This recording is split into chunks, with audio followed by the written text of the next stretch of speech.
मगर आपने एक बात बड़ी बात कही है कि आपने कहा है जो सिचुएशन है देश में भड़काने की कोशिश बहुत होगी, मगर जो बात इन्होंने कही है कि मगर इस भड़काने के मगर धैर्य रखना होगा। आप कह रहे हैं कि धैर्य के साथ, क्योंकि आपके धैर्य, उनका उनका सबसे बड़ा प्रहारी यह है कि अगर आप कांग्रेस पार्टी के नहीं हैं तो आपको लोकतांत्रिक तरीके से सरकार चलाना नहीं आता।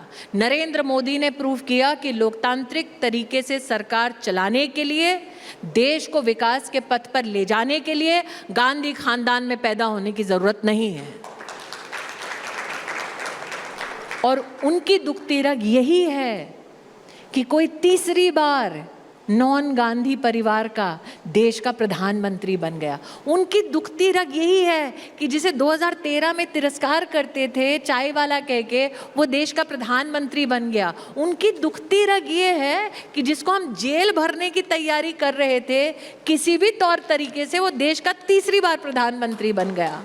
उनकी दुखती रग ये है कि वो प्रधानमंत्री है जो देश में और विदेश में भारत की विकास की सिर्फ बात नहीं करता, व्यवस्था करता है। पब्लिक सेक्टर अंडरटेकिंग की बात करते हैं, बिल्कुल अलग। पब्लिक सेक्टर अंडरटेकिंग मतलब वो कंपनियां जो भारत सरकार की हैं और जो देश की पूंजी हैं। उनकी ग्रोथ हुई 225%। कैसे हुई?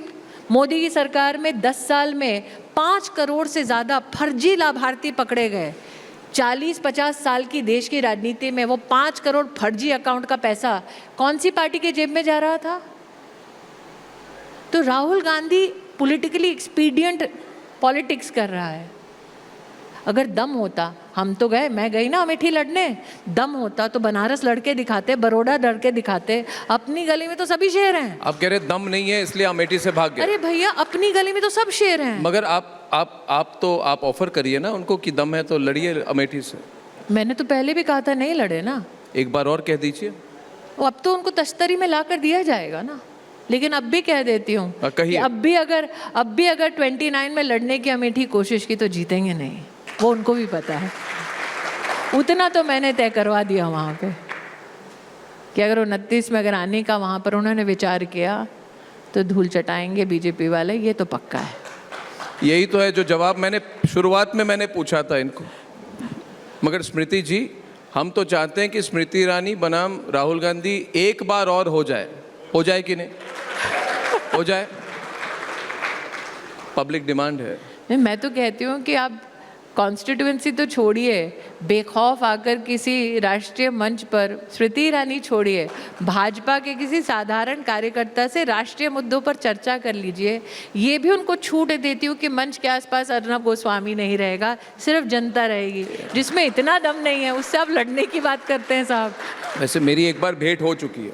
हाँ, उस भेंट का परिणाम क्या था देश ने देख लिया है। स्मृति ईरानी जी, क्या भारत खतरे में है? क्या जब तक मोदी है तब तक भारत खतरे में नहीं है। मगर बैलेंस करना तो मुश्किल हो जाएगा। इसीलिए तो मोदी है और मुमकिन हो रहा है। नहीं, मगर यूक्रेन, रशिया, चीन और अमेरिका के बीच आप पिछले चुनाव के बाद आप कई अंतर्राष्ट्रीय सभाओं में आपने बात की है, आपने एड्रेस किया है, यूनाइटेड किंगडम में, यूएस में। आप क्या देख रहे हैं? क्या भारत को दुनिया कैसे देख रही है और क्या खतरा है, क्या थ्रेट्स है, और हम क्या बैलेंस कर पाएंगे? लोग कहते हैं यूक्रेन के बाद हमने बैलेंस करके हम बीच के रास्ते से राष्ट्रहित पे हमने काम की। मगर क्या राष्ट्रहित को ही सर्वोपरि मानकर हर विषय पर काम किया जा सकता है, या फिर थोड़ी बहुत बैलेंसिंग करनी पड़ती है? थोड़ी बहुत अपनी इकोनॉमी को चीन को खोलना पड़ता है, थोड़ी बहुत हमारे जो क्या कहते हैं कि इलॉन मस्क को आने देना पड़ता है, कोई दूसरी चीज होती है। क्या प्रभाव नहीं होता, प्रेशर नहीं बनता देश पर? देखिए, नरेंद्र मोदी दोनों तरफ से, चीन से, रूस से, अमेरिका से, पूरे देश। हम एक ही देश हैं। जो रूस और यूक्रेन के बीच में जब द्वंद्व हुआ तब प्रधानमंत्री मोदी ने एक बहुत अच्छा वाक्य कहा कि लोगों ने बार बार भारत से पूछा कि तुम रूस की तरफ हो या यूक्रेन की तरफ हो। प्रधानमंत्री मोदी ने कहा भारत ने पक्षपात नहीं किया, हम हमेशा शांति के पक्ष में रहे हैं। That we've always been on the side of peace. Bharat से कोई उम्मीद नहीं लगाता था। देखिए, पोस्ट कॉलोनियल एरा में ना कॉलोनियल माइंडसेट के लोग, गोरे लोग ये सोचते हैं कि हमने जो कहा भारत वो करेगी। उनको ये आदत नहीं थी कि भारत खड़े होकर ये बोलेगा कि हमारे देश के लिए जो अच्छा है पहले हम वो करेंगे। तो हम पर दबाव आए, एक का साथ दो, रूस का दोगे कि यूक्रेन का दोगे। हमने कहा हम हिंदुस्तानियों का साथ देंगे। आज अगर विषय निकलता है लेट्स से इजराइल का, हमने इजराइल के पक्ष में, फिलिस्तीन के पक्ष में अपना निष्पक्ष एक पक्ष रखा या अपने एक पोजीशन ली। आज जब देश का विदेश मंत्री जाता है एससीओ समिट के लिए तो बेखौफ होकर बोलता है कि मैं बायलैटरल के लिए नहीं जा रहा, और कोई भी विदेशी ताकत में इतना दम नहीं कि भारत को मजबूर कर ले कि जा ही रहे हो तो बायलैटरल भी कर लो। मगर नवाज शरीफ ने कहा ये तो शुरुआत है, अब आगे आगे देखो होता है क्या। हाँ। नवाज शरीफ तो इतने खुश हैं कि जयशंकर पाकिस्तान गए कि इन्होंने स्टेटमेंट दे दी कि अभी देखिए ये तो शुरुआत है, दिस इज द स्टार्ट। हाँ, हाँ। अभी तो बहुत कुछ होगा, होना चाहिए।